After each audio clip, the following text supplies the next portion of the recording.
Class 7 আমরা আগের দিন খনিজ সম্পদ পড়েছি, তার আগের দিন আমরা বনজ সম্পদ পড়েছি, তাই তো। আজকে আমরা পড়ব জল সম্পদ।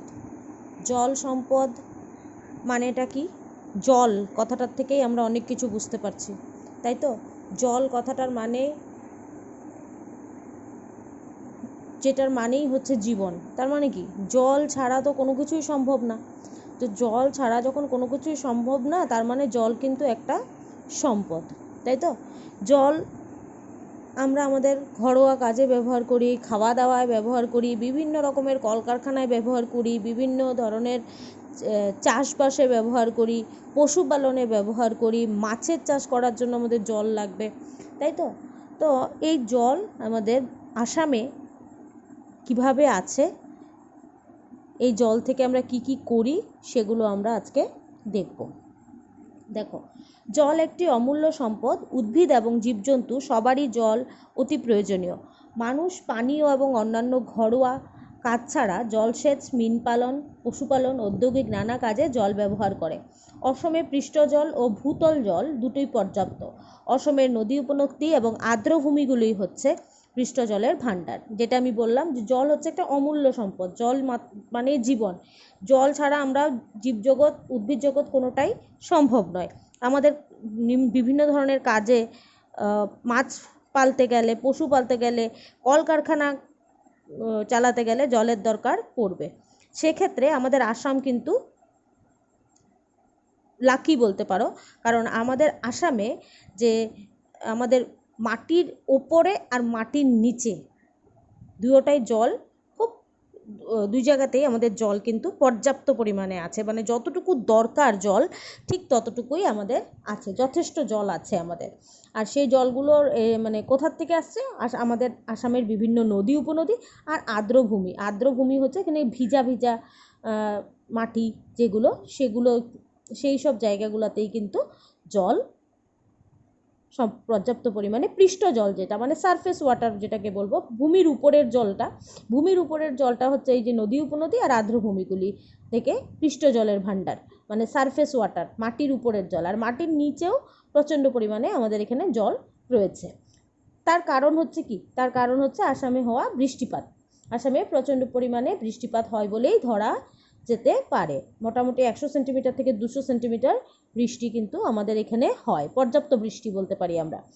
অসমে মৌসুমি বায়ুর প্রভাবে প্রতি বছর প্রায় 100 সেন্টিমিটার থেকে 200 সেন্টিমিটার বৃষ্টি হয়। জুন মাস থেকে অক্টোবর মাস পর্যন্ত বৃষ্টির পরিমাণ প্রায় 90%। এই বৃষ্টিপাতের উপর নির্ভর করে অসমের কৃষকগণ বিভিন্ন প্রকারের খারিফ শস্যের উৎপাদন করে। আমরা আগের চ্যাপ্টারে মৌসুমি বায়ু পড়েছি।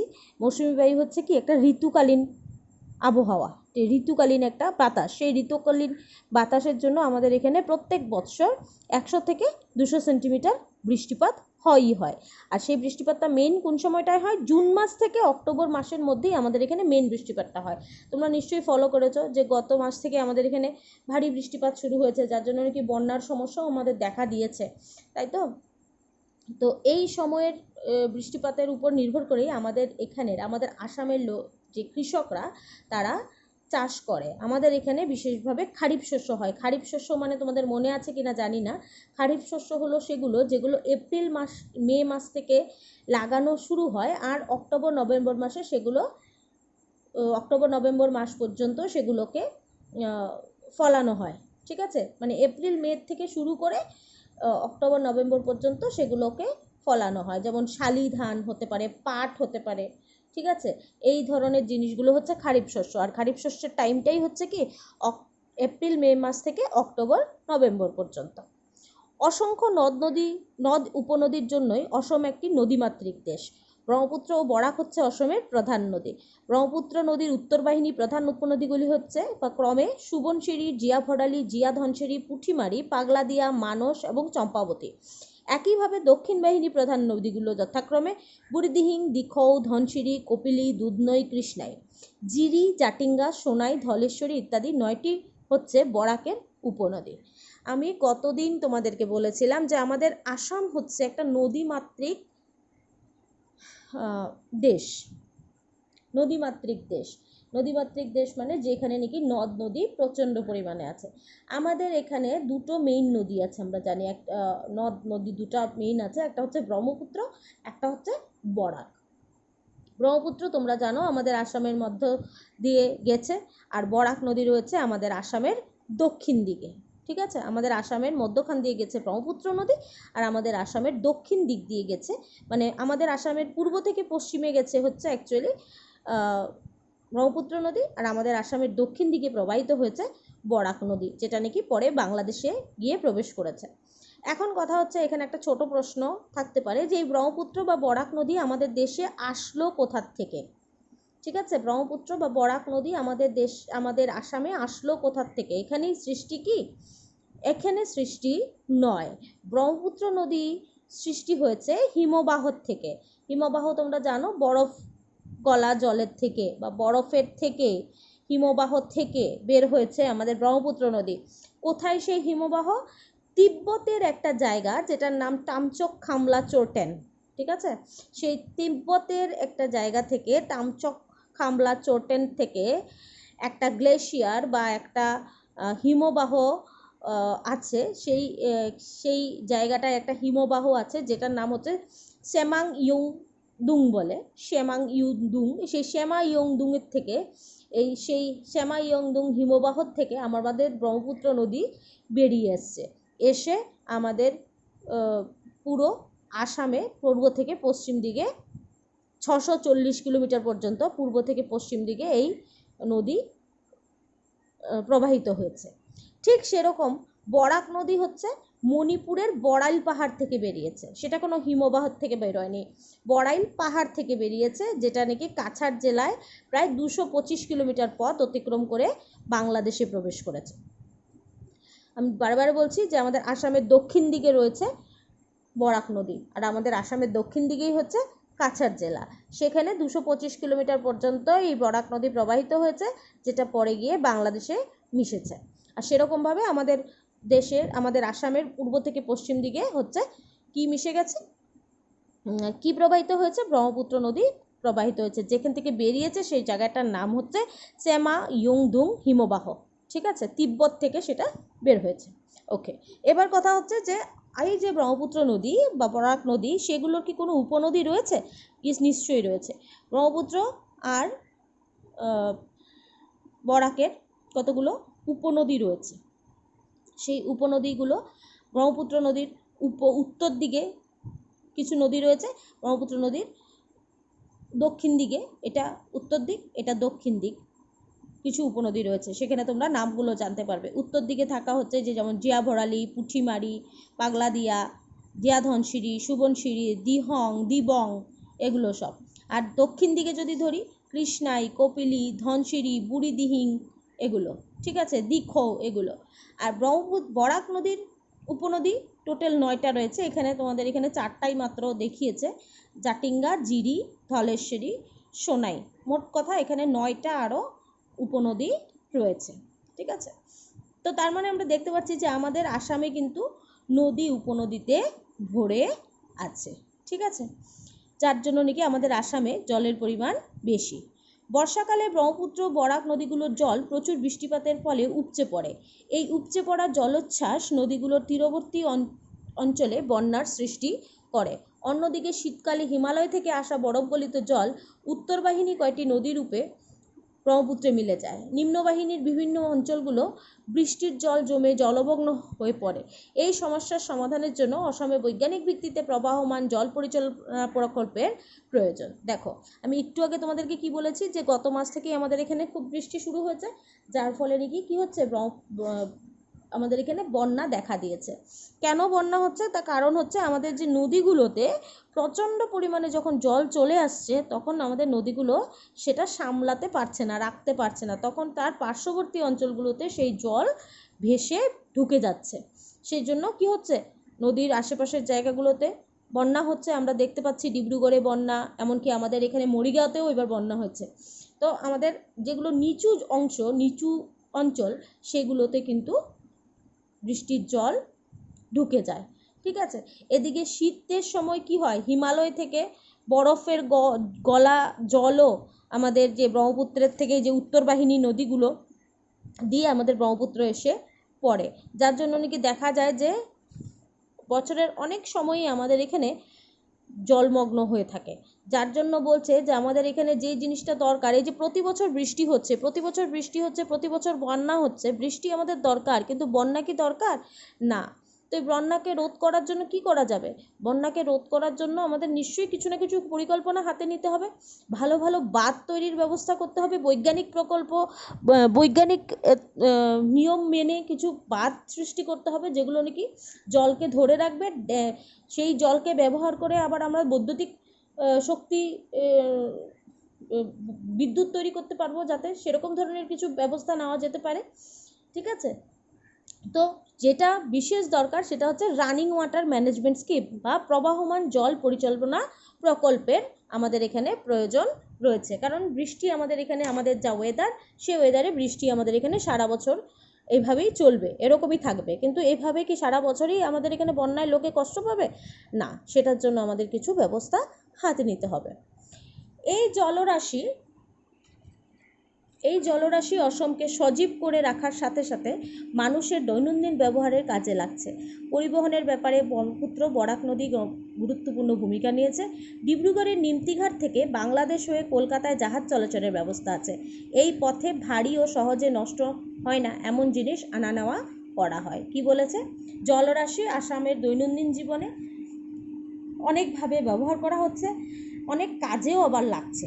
যেমন ব্রহ্মপুত্র আর বরাক নদীর মধ্যে দিয়ে আমাদের পরিবহন ব্যবস্থা, মানে যাতায়াত ব্যবস্থা রয়েছে। সেই যাতায়াত ব্যবস্থার একটা ইম্পর্ট্যান্ট যেটা এক্সাম্পল তোমাদের এখানে দিয়েছে, যে বাইরের একটা দেশের সাথে আমরা এই নদীর মাধ্যমে জিনিস আনা নেওয়া করছি, ভারী জিনিস, সহজে নষ্ট হয়ে যায় না জিনিস, এমন জিনিস আমরা এই নদীর মাধ্যমে জাহাজে করে আমরা আনা নেওয়া করছি। কোথার থেকে? বাংলাদেশ থেকে। ডিব্রুগড়ের নিমতিঘাট যে ঘাটটা রয়েছে ব্রহ্মপুত্র নদীর, সেখান থেকে জাহাজ চলাচল করে, বাংলাদেশ হয়ে কলকাতায় জাহাজ চলাচলের ব্যবস্থা রয়েছে, সেখান দিয়ে আমাদের জিনিসপত্র যাওয়া আসা করে। পাণ্ডু ও ধুবড়ি হচ্ছে এই নদীর বন্দর। পাণ্ডু আর ধুবড়ি এই নদীর বন্দর, মানে পাণ্ডু থেকে আর ধুবড়ি থেকে জিনিস এখানে ব্রহ্মপুত্র নদীর আরেকটা যেখানে জাহাজের ঘাট রয়েছে, যেখান থেকে জাহাজ চলাচল হয়, এই মালবাহী জিনিসপত্রের জন্য জাহাজ চলাচল হয়, এটাও একটা বন্দর। তাছাড়া পলাশবাড়ি, খারুপেটিয়া, তেজপুর, বিশ্বনাথ ঘাট, নিমতিঘাট ইত্যাদি ব্রহ্মপুত্রের উল্লেখযোগ্য জাহাজ ঘাট। আরও কয়েকটা জাহাজ ঘাটের তোমরা জানতে পারলে নাম। তোমাদেরকে যদি জিজ্ঞেস করা হয় যে আসামে কোথায় কোথায় জাহাজ ঘাট আছে, তখন তোমরা এইগুলি বলতে পারবে: পাণ্ডু, ধুবড়ি, পলাশবাড়ি, খারুপেটিয়া, তেজপুর, বিশ্বনাথ, নিমতিঘাট, এগুলো হচ্ছে উল্লেখযোগ্য জাহাজ ঘাট। অসমের নদী উপনদীতে বাদ দিয়ে জলবিদ্যুৎ উৎপাদনের সম্ভাবনা প্রচুর। ভারতে জলবিদ্যুৎ উৎপাদনের মোট সম্ভাবনীয়তার 28% অসমে আছে। বর্তমানে কপিলী, রাঙানদী, কার্বিলাংপি জলবিদ্যুৎ প্রকল্পের সাহায্যে অতি সামান্য পরিমাণে বিদ্যুৎ শক্তি উৎপাদিত হচ্ছে। এছাড়া এগুলো আমাদের চাহিদা পূরণ করতে পারেনি। বর্তমানে নতুন নতুন জলসেচ প্রকল্প নির্মাণের ব্যবস্থা চলছে। আমি একটু আগে তোমাদেরকে কি বলেছিলাম, যে বাঁধ দিয়ে সেই বাঁধের এখানে যে জলের স্রোত হবে বা জলের যে ধাক্কাটা হবে, সেটার ফলে অনেক বেশি কারেন্ট উৎপাদন হয়, বিদ্যুৎ উৎপাদন হয়। তো সেটার বৈজ্ঞানিক, এটা এমনি এমনি আমরা ওখান থেকে বিদ্যুৎ দিতে পারবো না, সেটার বৈজ্ঞানিক প্রযুক্তি ব্যবহার করে, সে প্রযুক্তিকে ব্যবহার করে বৈজ্ঞানিক নিয়ম নীতি মেনে সেখান থেকে আমরা ইচ্ছা করলে কিন্তু অনেক বিদ্যুৎ উৎপাদন করতে পারি। আর আমাদের আসামে সেটার প্রচণ্ড পরিমাণে চান্সেস অনেক বেশি। আমাদের যে ভারতে যে জলবিদ্যুৎ উৎপন্ন হয়, মানে জলের থেকে যে বিদ্যুৎটা উৎপন্ন হয়, সেটার 28% আসামেই রয়েছে। তো তার মানে ভাবতে পারো তোমরা নিশ্চয়ই যে কত পরিমাণে বিদ্যুৎ চাইলে আমরা উৎপাদন করতে পারি।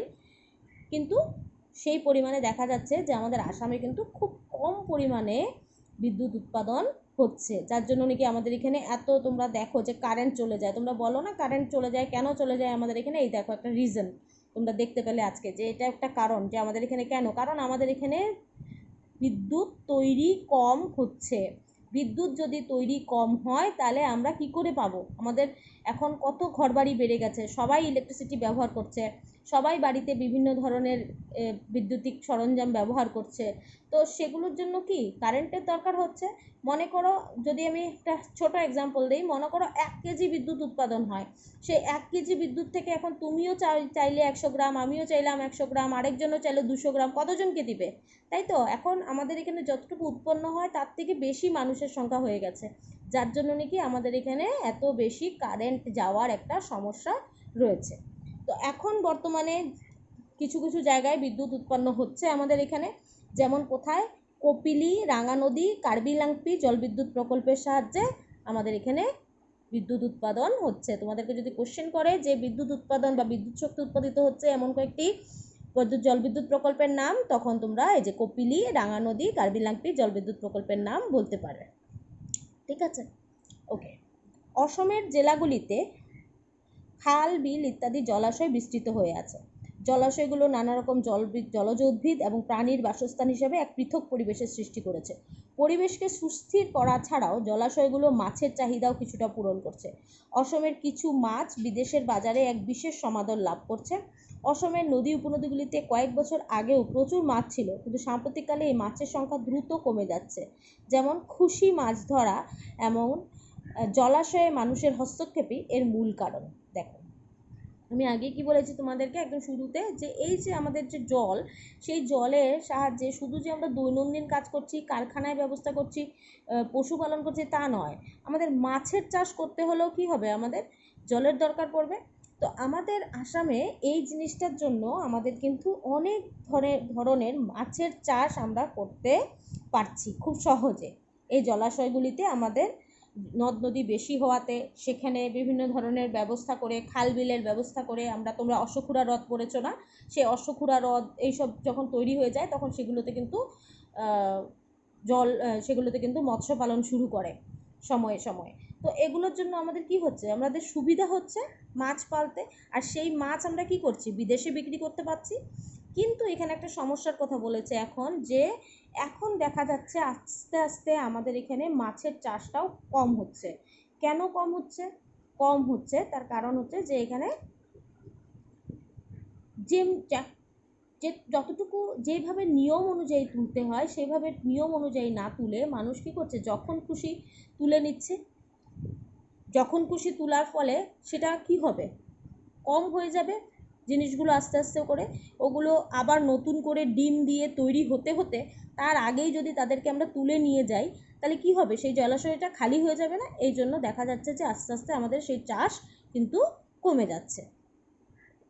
জলাশয় দখল করে চাষ করা, ঘর বানানো, আবর্জনা ফেলা, এসব কারণে জলাশয়ের পরিমাণ কমে আসছে। পরিবেশকে সুস্থ রাখার স্বার্থে এই জলাশয়গুলো সংরক্ষণ করা প্রয়োজন। অসমে ব্রহ্মপুত্র নদী ছাড়াও কিছু জলাশয়ের জল বিশুদ্ধ করে জনসাধারণের জন্য পানীয় জলের ব্যবস্থা করা হয়েছে। অপরদিকে অসমের বিলগুলোর প্রাকৃতিক সৌন্দর্য এবং এখানে আসা পরিযায়ী পাখিকে কেন্দ্র করে এই জায়গাগুলোতে পর্যটন উদ্যোগ গড়ে তোলার প্রচুর সম্ভাবনা রয়েছে। পৃষ্ঠ জল ছাড়াও অসম ভূতল জলে অতি সমৃদ্ধ।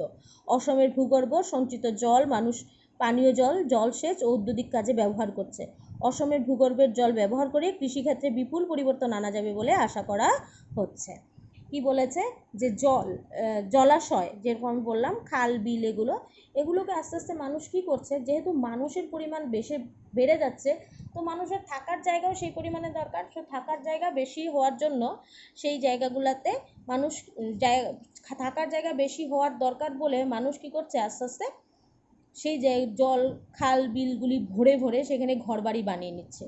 তো ঘরবাড়ি বানিয়ে নেওয়ার ফলে কি হচ্ছে, সেই জায়গাগুলি জলাশয়গুলি নাই হয়ে গেল। জলাশয়গুলি নাই হয়ে যাওয়া মানে কি, সেখান থেকে আর আমরা মাছ যে চাষটা করতে পারতাম সেই জায়গাগুলোতে, সেগুলোতে আমরা করতে পারছি না। তাছাড়াও এই যে বিলগুলি, খালগুলি, সেগুলো কিন্তু অনেক প্রাকৃতিক সৌন্দর্য বৃদ্ধি করে। তোমরা যখনই একটা প্রাকৃতিক দৃশ্য আঁকো, তখনই একটা নদী আঁকো বা পুকুর আঁকো, কেন আঁকো, কারণ একটা নদী বা পুকুর আমাদের চারদিকের যে পরিবেশটাকে সেটাকে আরও সুন্দর করে তোলে। তাছাড়া এই নদী পুকুরকে ভরসা করে কিন্তু অনেক পাখি দূরে দূরের থেকে আসে, এটা প্রকৃতির একটা নিয়ম। ঠিক আছে, দূরে দূরের থেকে আসে সেই বিলগুলিতে, খালগুলিতে। কিছু মাছ খাওয়ার জন্য বা ইয়ের জন্য এই পাখিগুলো আসে। তো সেই পাখিগুলোও আস্তে আস্তে কী হবে, আমাদের এখানে আসা কমে যাবে। তো সেই পাখিগুলি আসা কমে যাওয়া মানে কি, আমাদের এখানে যে লোকেরা ওই ধরনের পাখিগুলোকে দেখতে আসে সেগুলি সেই লোকেরাও আস্তে আস্তে আসা কমিয়ে দিবে, দেখতে আসবে না। কারণ এসে যখন দেখতে পাবে না তখন আসবে কি, নিশ্চয়ই আসবে না। এবং জাটিঙ্গাতে তোমাদেরকে আমি সেদিনও বলেছিলাম যে জাটিঙ্গাতে অনেক পরিযায়ী পাখি আসে। জাটিঙ্গা তো একটা কি, একটা উপনদীর নাম, বরাকের উপনদী। তো আমরা যদি সেই জাটিঙ্গাকে আস্তে আস্তে নষ্ট করে ফেলি তাহলে কি সেখানে পরিযায়ী পাখি আসবে? আসবে না। আর পরিযায়ী পাখিও যখন আসবে না তখন কিন্তু এখানে ট্যুরিস্টরাও, পর্যটকরাও কিন্তু দেখতে আসবে না, সেটাতে কিন্তু আমাদের দেশের ক্ষতি হবে বা আমাদের রাজ্যের ক্ষতি হবে। তো আমরা কিন্তু ইচ্ছা করলে সেই জায়গাগুলিতে যেখানে নাকি পরিযায়ী পাখি আসে বা যেখানে বিলগুলির একটা প্রাকৃতিক সৌন্দর্য রয়েছে সেগুলোকে কিন্তু আমরা একটা পর্যটন কেন্দ্র হিসাবে গড়ে তুলতে পারি, যেটাতে নাকি আমাদের রাজ্যের অনেক বেশি রাজস্ব লাভ হবে। তাছাড়াও বলেছে কি, এই তখন আমরা যেগুলি বললাম সেটা হচ্ছে পৃষ্ঠ জলের কথা, মানে সারফেস ওয়াটার। ঠিক আছে, এবার মাটির নিচের জল। মাটির নিচে আমি তোমাদেরকে যেটা বলেছি যে আমাদের আসাম কিন্তু মাটির নিচের জলেও প্রচণ্ডভাবে সমৃদ্ধ। তো এই মাটির নিচের যে জলটা, সেই জলটাকে কিসের জন্য ব্যবহার করা উচিত? খাওয়ার জল, পানীয় জলের জন্য, ঔদ্যোগিক কাজের জন্য, জল সেচের জন্য, খেতে জল দেওয়ার জন্য। এই ধরনের মাটির উপরের জলগুলিকে ব্যবহার না করে আমরা কিন্তু মাটির নিচের জলগুলিকেও ব্যবহার করতে পারি। মাটির নিচের জল কিন্তু কৃষিক্ষেত্রে ব্যবহার করলে আমাদের উপরের যে জলগুলো আছে সেগুলোর কিছু পরিমাণে হলেও আমরা কম কাজে লাগাতে পারবো। আর মাটির নিচের জলটাকে আমরা বেশি পরিমাণে কাজে লাগালে ভবিষ্যতে হয়তো দেখা যাবে যে আমাদের কিছু প্রকল্প আরও নতুন করে আমরা শুরু করতে পারছি, যেটার থেকে নাকি রাজ্যের সুবিধা হবে। ঠিক আছে, এতটুকু আজকে রইল জল সম্পদ সম্পর্কে। এখানে কয়েকটা কোশ্চেন আছে। ব্রহ্মপুত্র নদীর 10টি উপনদীর নাম লেখো, বরাকের 3টি উপনদীর নাম লেখো। ব্রহ্মপুত্র নদীর 10টা উপনদী তোমরা এদিকে উত্তর দক্ষিণ মিলিয়ে যদি লিখে দাও 10টা উপনদী হয়ে যাবে। বরাকের 3টা উপনদী এখানেই রয়েছে, ধনেশ্বরী, সোনাই, জিরি, জাটিঙ্গা। মানচিত্রের সাহায্যে তুমি যে জেলায় বাস করো সেখানে 3টি প্রধান উপনদীর নাম লেখো। আমরা কোন জেলায় বাস করি? হোজাই। হোজাই জেলার প্রধান উপনদী কয়টা খুঁজে বের করবে। হোজাই জেলার কোনটা উপনদী আছে, মানচিত্র নিশ্চয়ই সবার বাড়িতে আছে বা মোবাইল আছে হাতের সামনে, নিজের জেলাকে খুঁজে বের করবে। ভূতল জল আহরণ করার দুটো ব্যবস্থা লেখো। মাটির নিচের থেকে জল আহরণ করার দুটো ব্যবস্থা তোমাদের বাড়িতেও নিশ্চয়ই আছে একটা ব্যবস্থা, সবসময় তোমরা দেখতে পাও, যেটা হচ্ছে কুয়ো, টিউবওয়েল। এগুলো হচ্ছে মাটির নিচে জল ব্যবহার করার আহরণ করার ব্যবস্থা। এই কোশ্চেনগুলি করবে, আর যেটা আমি বুঝিয়ে দিলাম সেটা ভালো করে দেখবে। যদি কোনো প্রবলেম থাকে আমাকে একবার করে জিজ্ঞেস করলেই হবে। ঠিক আছে, আমি কিন্তু এগুলো থেকে পরে ছোট কোশ্চেন লিখতে দিব, আমাকে লিখে দেখাতে হবে সবাই।